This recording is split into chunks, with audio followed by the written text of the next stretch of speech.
The story of the film really is about an old, I say Chinaman. We weren't allowed to, as I say, allowed to use that title, but yes, he was actually from Chinaman who was in Vietnam during the war. And he's an old man at this point. I think he's in his 60s. He runs a hole-in-the-wall Chinese restaurant. He picks up his daughter from school. He takes her to this boutique. She's hoping to go out to a party. And the place blows up. The whole boutique, the whole area around the boutique blows up. She dies. And he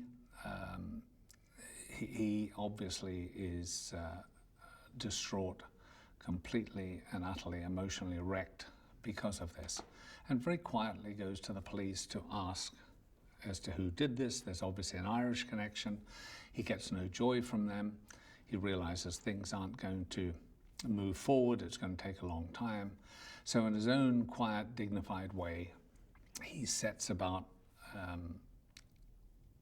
trying to find out who actually committed the atrocity, which takes him to Ireland, where he meets the Deputy First Minister, who is Pierce Brosnan in the story.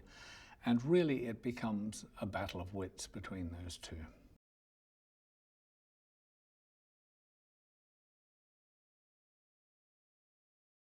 Well, it was just to have a fairly gritty kind of feel to the movie, obviously, because it's set in, as it happened, we shot in winter in London, which was difficult because we lost our light very early on. I think when we started, it was 3 o'clock in the afternoon, no light, it was dark. So one or two of the scenes will be at night when perhaps they could have been in daylight, basically.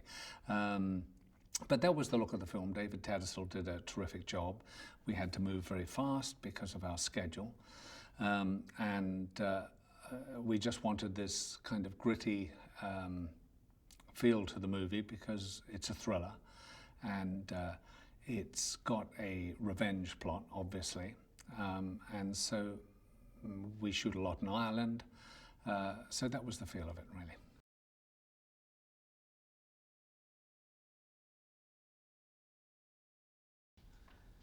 Well, really, it's just that quiet persistence, a man who really has nothing to lose, right? I think he's even prepared to die, for he's got no family left. We also learn about an earlier tragedy with his family, and really he has nothing left except to track down and essentially get justice. And Jackie has this wonderful kind of scented, almost gracious sensibility. He's very dignified. He's a good man, basically. I think it says it on the poster, about a good man, and that's what he is.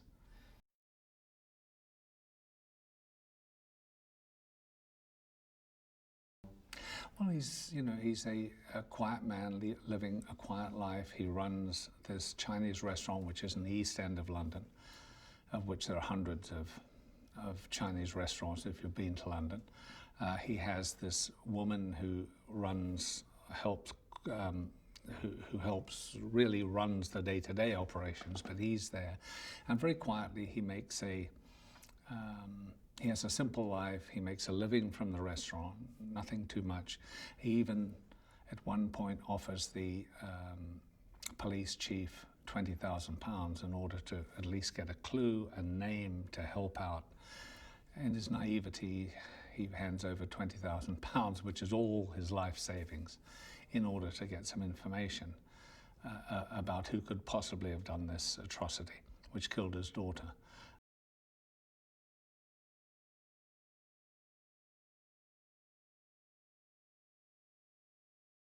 Well, I think that's one of the aspects of the movie which is so interesting, is that normally in a thriller like this, say you take Taken, for example, it's very simple. His daughter is kidnapped.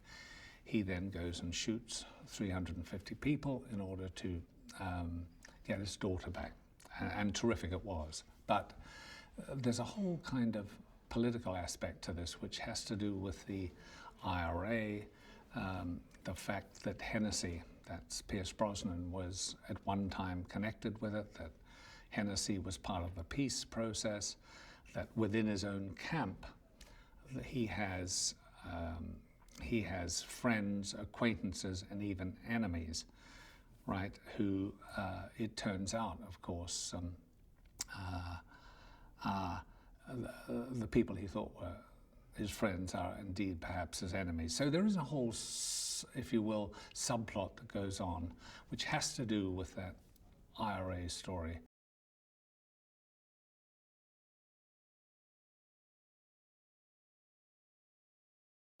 Because he's got nothing to lose. And he owes it to his family. He feels that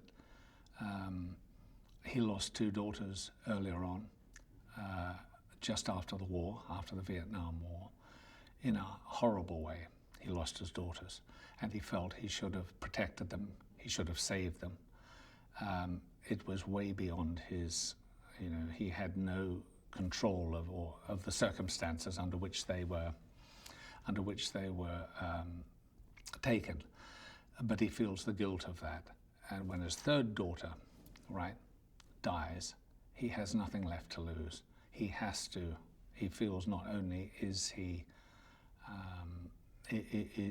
does he have to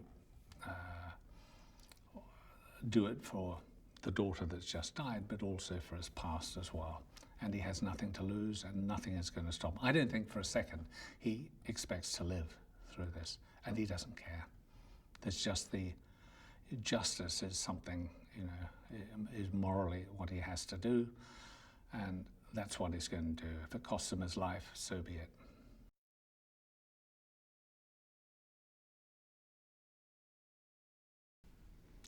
Well, Jackie is Kwan. I mean, we're all used to Jackie's, the thing he does better than anybody else in the world, which is his kind of comedy, his physical comedy.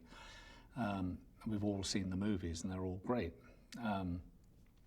And I must say that I don't think any of us, I don't think Kathy or the other producer, none of us were absolutely sure that he could play a straight, serious, emotional role, an emotional dad, an aging, a guy at 65 who loses a daughter. I mean, there's a lot of emotional weight with that, a lot of emotional baggage to carry. And I'd seen Karate Kid, where he's rather marvelous in that, playing a very straight role. And I remembered the scene where he smashes up the car, which I thought was an absolutely unique scene. And I realized then that absolutely he can do this. And I must say, to his credit, he threw himself into it when he came, and he worked very hard at it. But I think when you see the film, you'll be very surprised. He's excellent.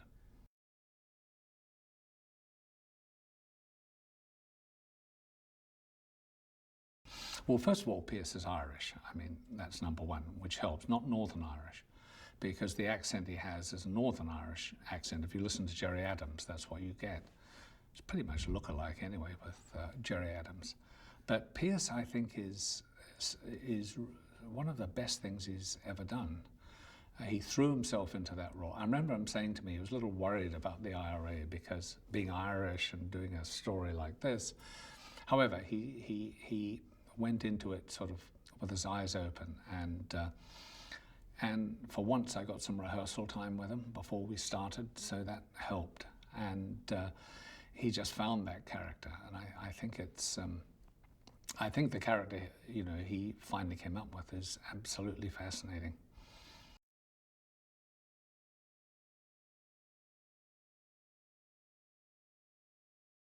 Everybody liked the movie, which is unusual.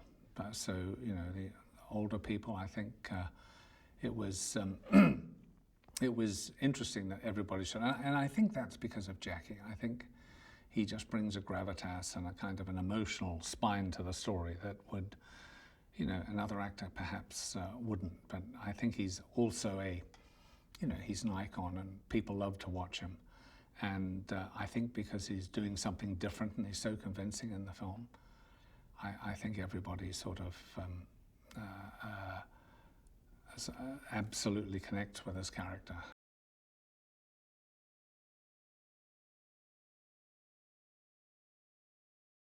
Because it's different. And for me, it's like a challenge. I want audience see a different Jackie Chan. It's not always Rush Hour 1, Rush Hour 2, Rush Hour 3. And I want to show audience I'm an actor, can fight. It's not the action star. And I tried so many times, especially very difficult in Hollywood to find a good role for me. Used to, I received the script in Hollywood, always like a action comedy, action comedy, action comedy. A few years ago, Will Smith invited me to do a Karate Kid. I was so exciting, but also so scary. You know, the audience, they just not accept Jackie hunch my back, you know, with a bear, without action. Only drama. Oh, just teach the martial art a little bit. Then the movie come out, the results so good, the audience accepted, wow, Jackie, good. Then I'm looking for some other different kind of script. Then when I hear the script about The Foreigner, especially the writer, that role, only Jackie can play. Then I was, first time when I met him, it was so exciting. When I read the script, for me, it's totally different. Then I said, yes, let's do it. We've been waiting for a couple of years. The script changed, you know, we've find the right director, find the right actor, and yeah, finally we finished the movie. Yes.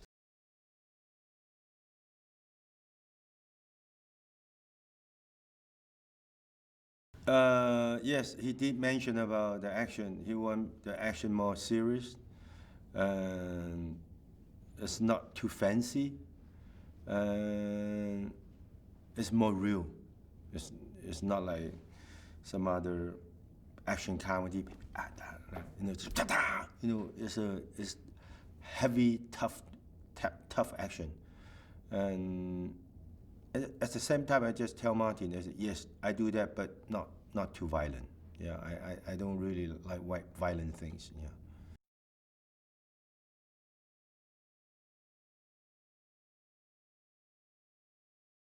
He's a lot of secret behind Guan, and he's a secret agent and work for America, work for China government, work for Vietnam, and later on individual, very quiet, just like a very humble, quiet old man, and have so many stories. We don't want to talk about it, and open a restaurant. Just the last daughter.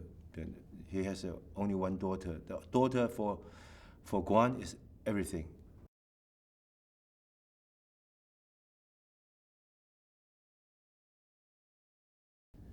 Because after Guan's daughter get killed, he want to find out who did this. Of course, there's so many innocent people get killed, especially this right now in this world. Same thing. And he want to find out who killed his daughter. Yeah, actually, he want to find out who killed his daughter. Then he can do something about it. It's not for his daughter. It's, I think, for a lot of innocent. Actually, revenge for all the innocent people. That's the he believe Hennessy is IRA behind the head of the IRA. Yeah. So I just shut him down. I believe he knows about the story, what's behind who did this. Yeah.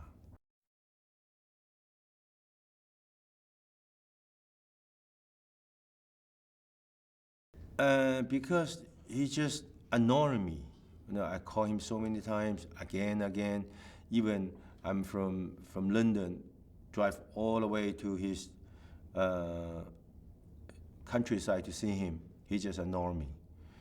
And I just do little small things and use my secret agent background technique, use a lot of small bomb and get attention but doesn't harm, doesn't hurt anybody. And again, until he talked to me. Yeah. Actually, that's why I like this character. I want to make that movie, yeah.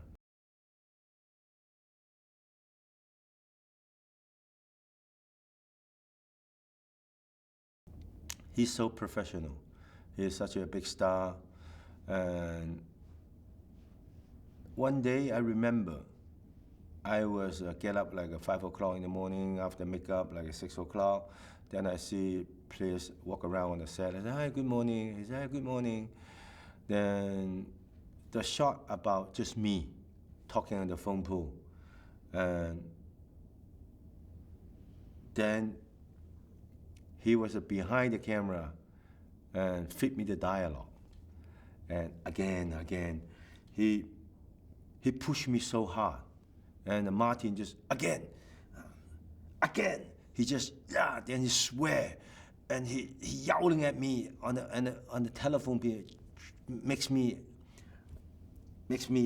anger comes out, I cool down and everything. Then after cut, and Martin just, wow, so good. You're acting very good. Then Pierce come over, bye, Jackie. I said, you're going to make up? No. I get up, just come to the set, feed you the dialogue. Now I go back to sleep. Wow, like those kind of situation in Asia or in China, in Hong Kong, the first AD or the second AD or even the director just to feed your dialogue done. But he just come over early in the morning, so cold, just feed me the dialogue and go home.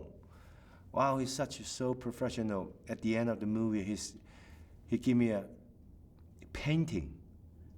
Then I said, wow, he's a true artist. He can act, he can paint, so good. Yeah, he's just so nice. And especially on the set, sometimes he just teach me English. Sometimes when I speak not so perfect, he feed me again. Yeah, I just, again. Sometimes I just, so pronunciation, so difficult for me. He just, it's okay, again. He's just so professional.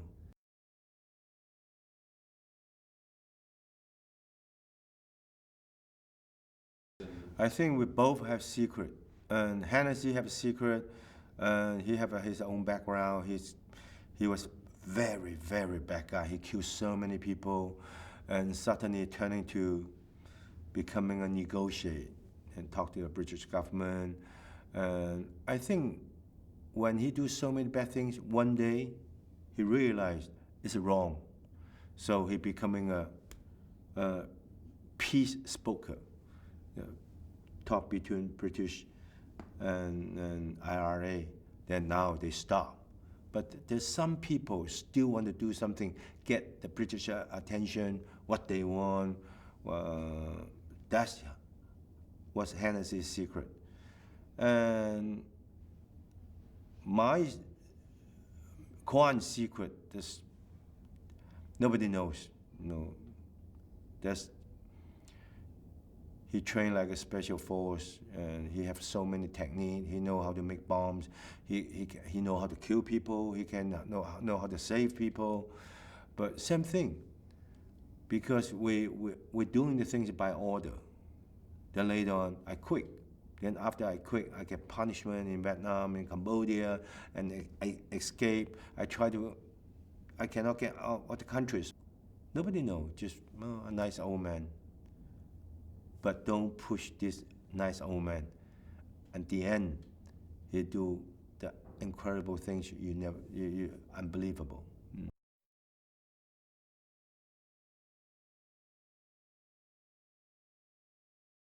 Martin Campbell. We're good friends. We did GoldenEye together. And we've remained friends ever since. And he said, I've got this movie, Jackie Chan, The Foreigner. I read the script, loved Jackie Chan. And that was it. It was as simple as that, really.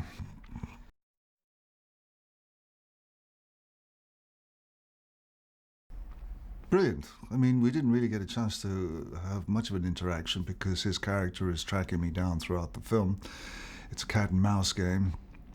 But I was a huge Jackie Chan fan and still am, even more so now, having worked with the man. Just one of these great characters, legends of the cinema. Someone who has got, fantastic comedic timing, wonderful alacrity on his feet, and for him, I think this movie is a great departure and one that will surprise the audiences out there, the fans who love him. So, yeah, we had a good time.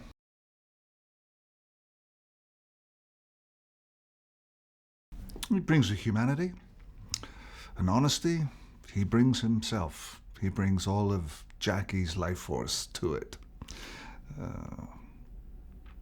It's a father who adores his daughter, a man who has given his life for the country that he belongs to, the country that he was torn from.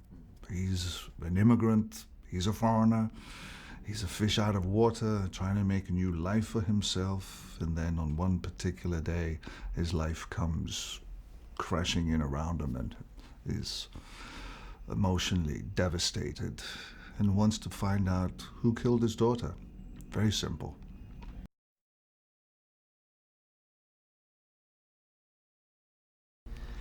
Well, Martin is a taskmaster. He is a man who comes to work fully prepared. He knows the script inside out. He knows every angle that he wants to shoot. So he's a grandmaster of the thriller, and his preparation, as I say, is extensive. And he rules the set with a delightful passion of cinematic, what can I say? he just knows his onions, Martin does. So, and you have to be on your game.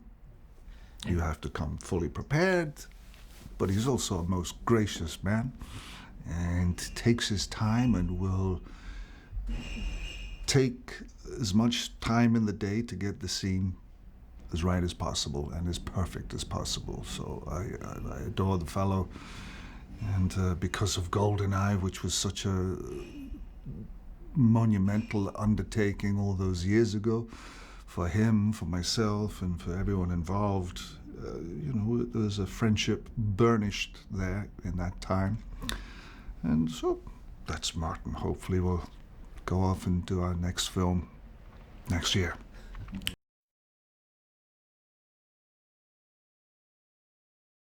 No, it was the same man.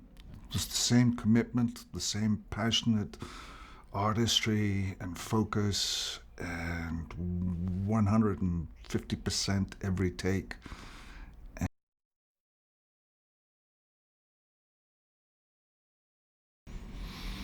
No, not really.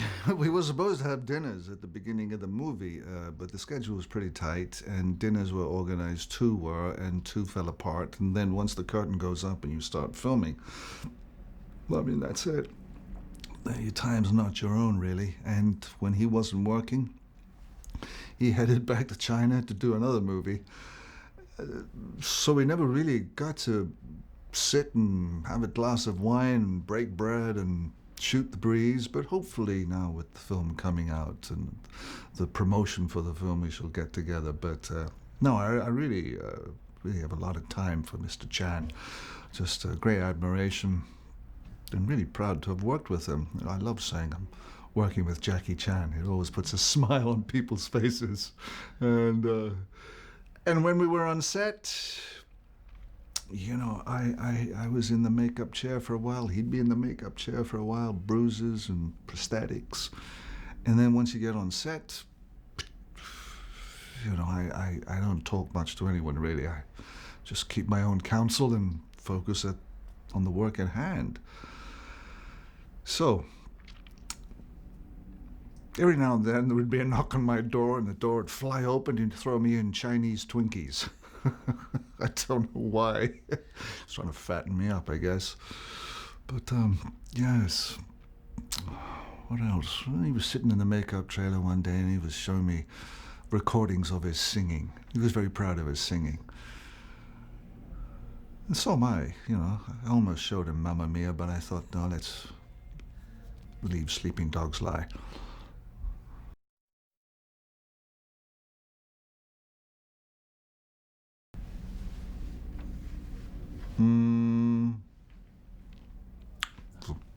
I think it was a joy to go to work every day.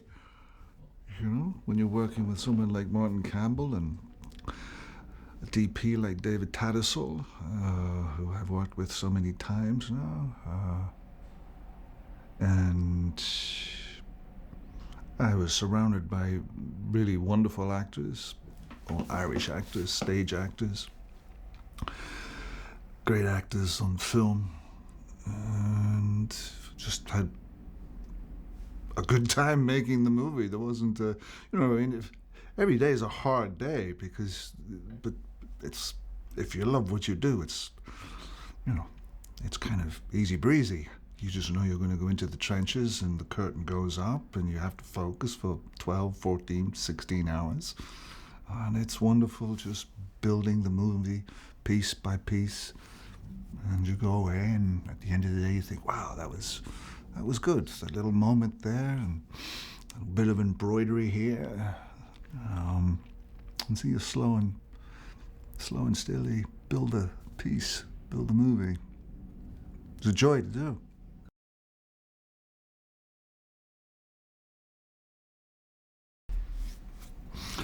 I play the first Irish minister, Liam Hennessy, who is a man with a very dark past. And he's someone who was born of war, really. He grew up in the Troubles in Ireland, and he is very bright, very articulate, and someone who is trying to hold on to his own position in government and within his own people in the north of Ireland.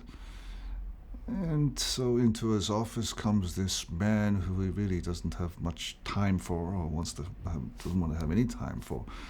And slowly he begins to erode and invade my space. And I want to close him down. And of course it opens a can of worms politically and emotionally for myself and all around me. And so I find out who this fellow is, and I realize I've got a lethal weapon, on my hands. Someone who knows how to kill and is relentless in his pursuit of me.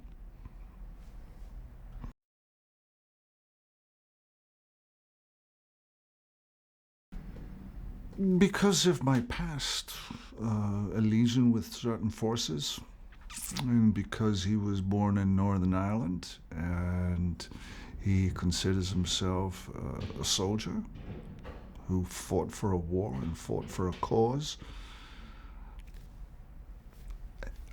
I also know that Kwan is somebody who is extremely well trained in terrorism. And so the two forces meet.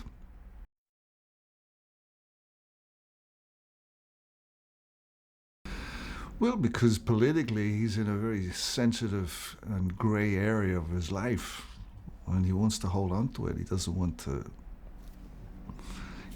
to be found out for past indiscretions.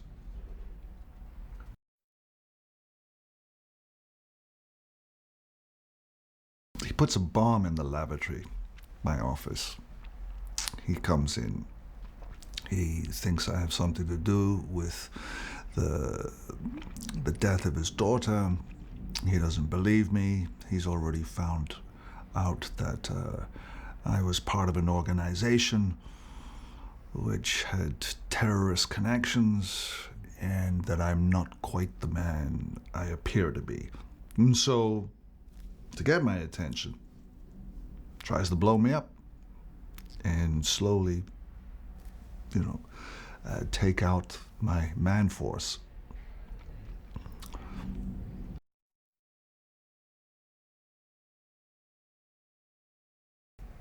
Just one heck of a good ride, one great thriller.